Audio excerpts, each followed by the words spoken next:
Hello, writer friend. I am Margot Starbuck, and at wordmelon.com, I help you discover how publishers think so that you can deliver what publishers want. Every day, the inboxes of agents and publishers are full of nonfiction book proposals about identity, purpose, relationships, forgiveness. Insert the topic of your book proposal here. And here's what one acquisitions editor has to say about that. There's so much else on an editor's plate that we learn to skim and scan and make quick judgments. That doesn't always serve writers very well, in the sense that it's rare that we can give proposals a deep read. That just makes it all the more imperative that the hook is so freaking compelling that it grabs our scattered attention. That hook is your premise statement, and it cannot sound like all of the other books about blank. Your premise statement needs to make the agent or publisher say, I haven't heard it this way before. You capture the attention of an agent or publisher with a clear, unique premise that serves readers.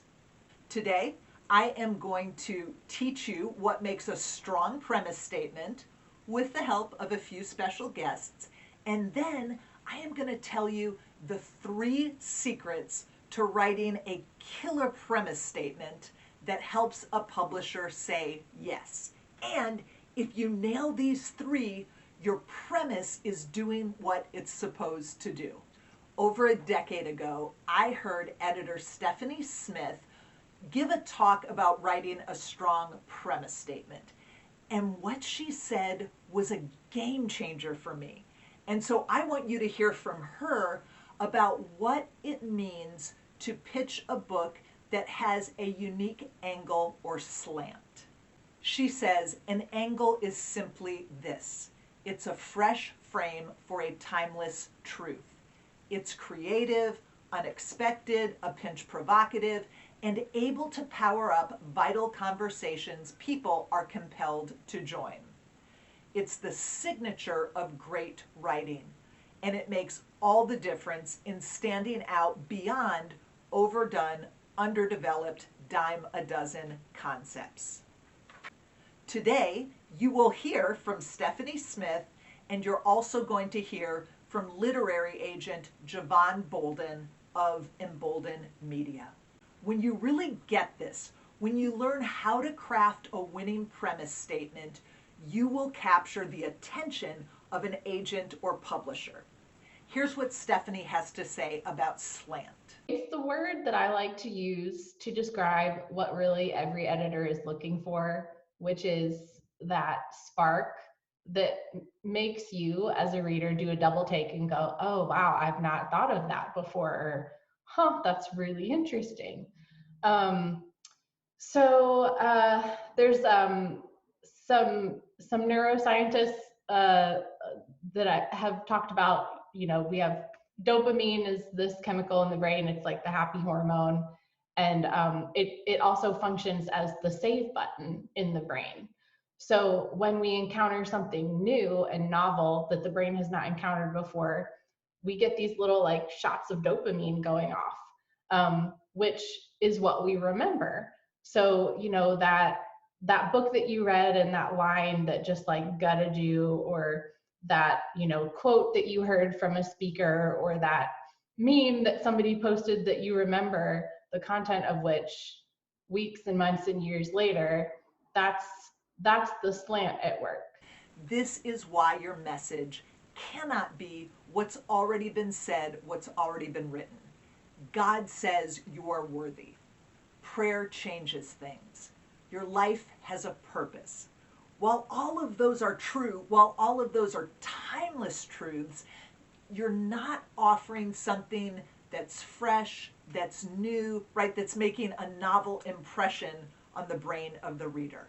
The publisher needs to see that you are offering a premise statement that is compelling because it is fresh and it is unique.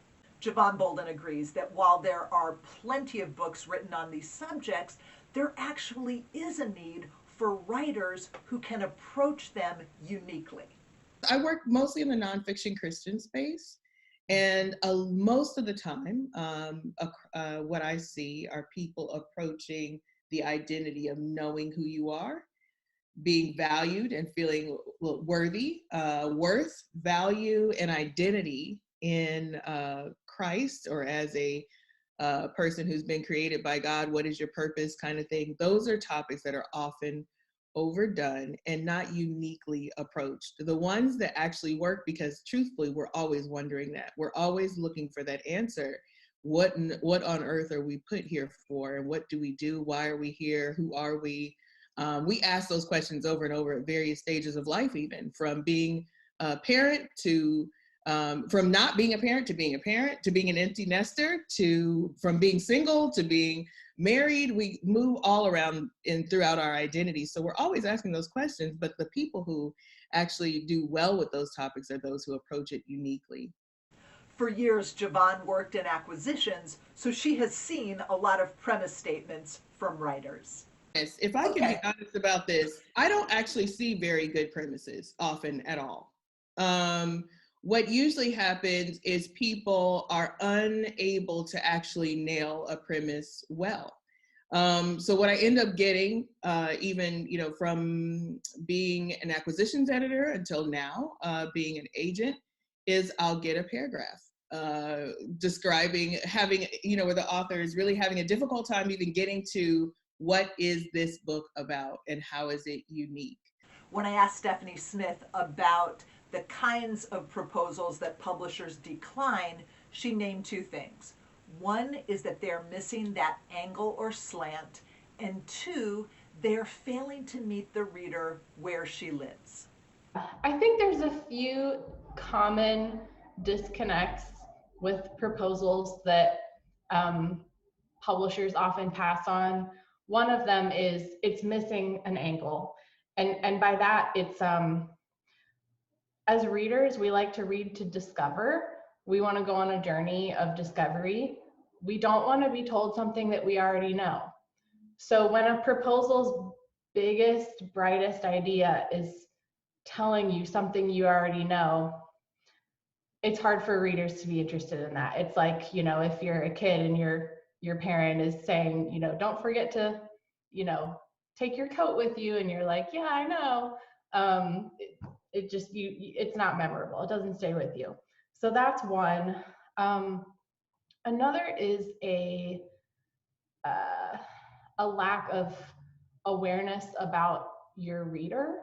So you as a writer might be really, really passionate about your field of experience or knowledge or something you want to explore. But if that's not translating to your reader, then that's going to be a challenge for the creation of a book. So really, and I can tell there's a huge difference between proposals where writers are starting where the reader is and meeting the reader where they are, versus proposals that are making assumptions about the reader, being at very different places on the journey where they're not.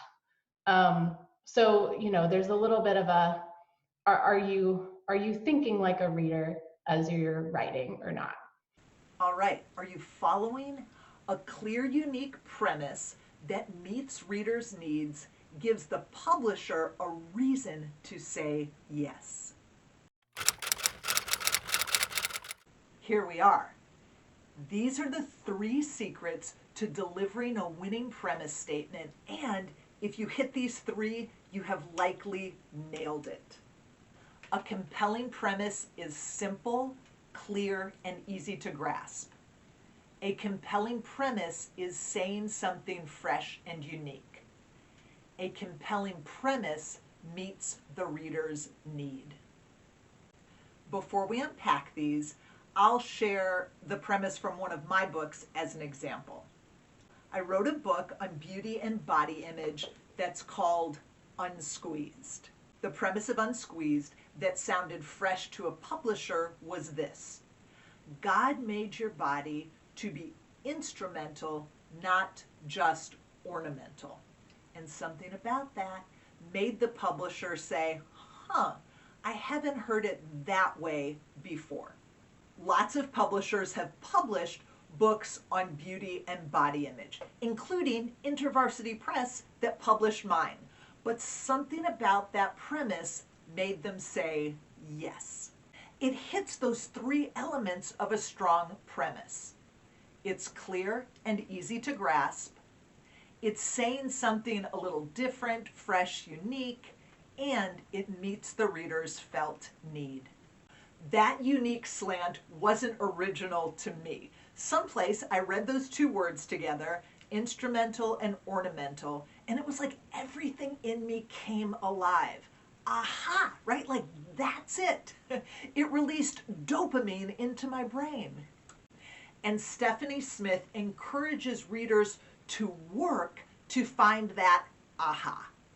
Read a ton and pay attention. Read in the area in which you want to write and pay attention to what is sparking in other people's writing to see how you can recreate that in your own. And it's just keeping alert and aware to what's an unconventional way of thinking about this. What's a fresh way of thinking about this? Also, a tip is if something is kind of scaring you, like, well, I don't know if I can go there, or I don't know if I can really say that, you should probably go deeper there and see what you find, because if that could be a good and fruitful lead for you. Whatever your nonfiction book is about, I want to challenge you to craft a one-sentence premise statement that reveals your unique angle or slant. If you fail to demonstrate that your premise has a unique slant, you make it difficult for a publisher to say yes. Your winning premise statement is going to do those three things. It will be simple, clear, and easy to grasp. It will be fresh and unique. It will demonstrate how you're meeting the reader's felt need. So let's unpack those three so that you can nail them. A compelling premise is simple, clear, and easy to grasp. The job of your premise is to clearly and succinctly communicate the unique message of your book. Sometimes I will read a client's premise statement and I have to read it a couple of times before I can grasp it. Maybe it is just too long, or maybe they have used fancy, many-syllable words that are meant to impress. Or maybe it's just kind of put together awkwardly in ways that people don't really speak. Your reader should not have to work to understand your premise. I mean, truly, it should be so simple that a caveman could grasp it. So here's what a simple premise statement sounds like. The secret to online dating is to choose the person you initially find boring. That big idea makes the reader say, wait a minute, can that be true? Right? It's a pinch provocative. When you serve others, you find yourself.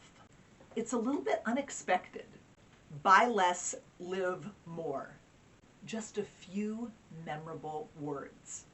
Sidebar, rule of thumb for premise statement, proposal, and book: use as few words as possible to communicate most effectively. Keep it simple. And here's the action item. Make your premise so simple that when you share it with someone, they can repeat it back, right? That's your assignment. Share your premise statement with someone and then, surprise, ask them to repeat it back to you. If someone can repeat your premise after hearing it once, it is simple, clear, and easy to grasp. Do you remember what my premise statement was for Unsqueezed? Bodies, instrumental, ornamental. If you don't remember it, it may be that the words weren't simple enough. Maybe it should have been bodies are for doing stuff, not just being viewed. Write the way you speak, not big words or long elaborate combinations of words. The exception to writing the way you speak is if you use some beautiful word craft, rhythm, rhyme, etc. Often it just comes down to word craft. You can have a concept or a message that has been said a million times before, but if you can bring some word craft to it, or phrase it in a memorable way, or even use things like alliteration or cadence, those mantras are often what lodge in our memory in a way that sets it a cut above other content. So yeah, it's always a process, and it's always a little bit of a fight, but so rewarding when you really commit to it and see what you find. A compelling premise is simple, clear, and easy to grasp. Second, a compelling premise is saying something fresh and unique. At that writers' conference I attended, where Stephanie Smith talked about premise statements, she said, "There's nothing new under the sun." And that really stuck in my craw, right? If there's nothing new under the sun, why does she get up and go to work every day, right? Writers should just throw in the towel if that is the case.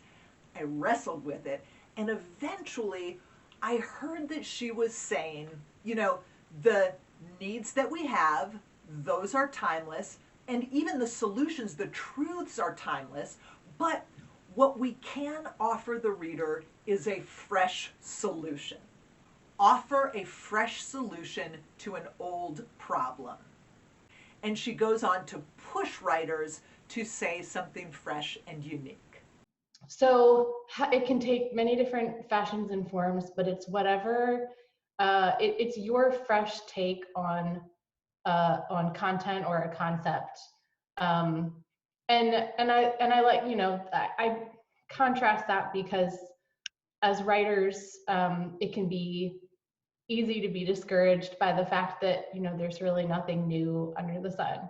And for any book topic that you want to write on, you're keenly aware of 17 other books that just came out this past year on the same topic. And the best part about identifying your slant or your angle is that that's okay, because you can have the same topic with 17 different unique slants or perspectives, and none of them cover the one that you have to say. So it's something that you discover as a writer. I don't believe it's something you ever wake up with in the middle of the night and have it ready and packaged to go. It's something that you wrangle out and discover, but ultimately it's what gets the reader's attention and is memorable, and they carry with them from there. I'm glad she said that you don't just wake up in the middle of the night and know it, right? You work at it, you massage it, you roll it around, you work hard to make sure that you are saying something unique. Say something that other writers haven't said. One acquisitions editor explains why it is so important to do that work. Vague and overused hooks can be the death of a project, even a worthy one. Sometimes, if it's a project or author I believe in, I can scrounge around in the proposal and surface a hook that might work. But that takes time. I'm sure I've taken a pass on projects that have a buried gem somewhere just because it's so deep underground that I didn't excavate or read far enough to find it. Publishers don't have time to dig. You need to do that work. Finding that angle that's going to get an editor's attention, that's going to get a reader's attention, it's going to be a process.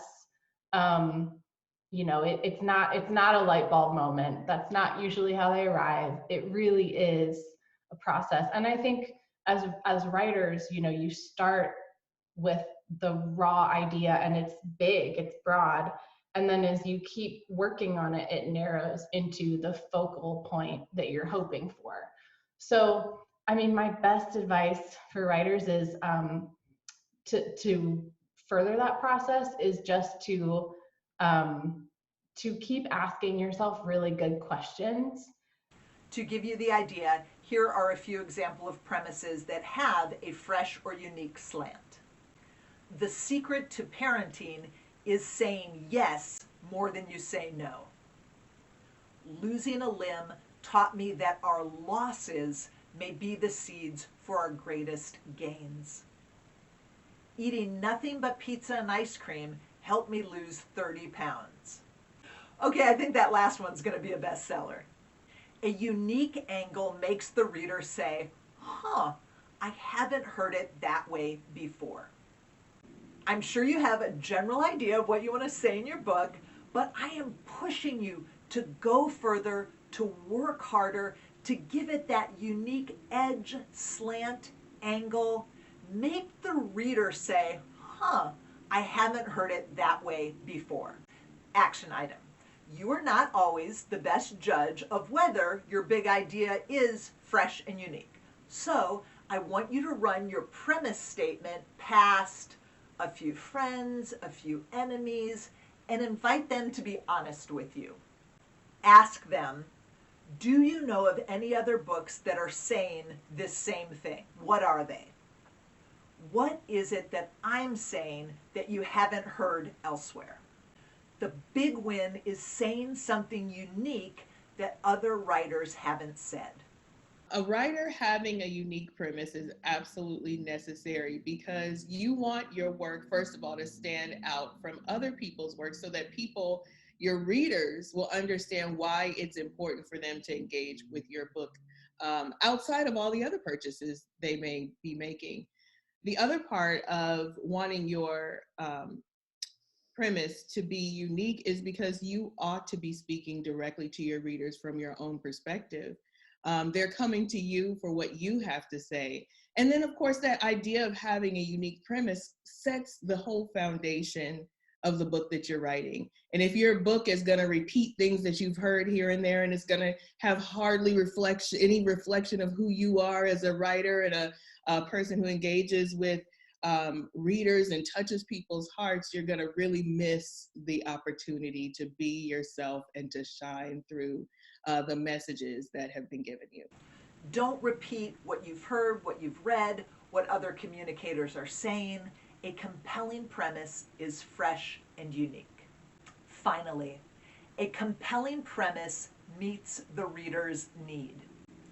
My literary agent, Greg Johnson, says, people don't buy books they should read, they buy books they can't not read. People shell out dollars for books that meet a felt need. A felt need is really someone's deep desire, what they hope for, what they wish for, what they dream. I want to learn how to cook, and I think this book can help me do that. Or pain from my past is interfering with my life, and I feel like this book can help me.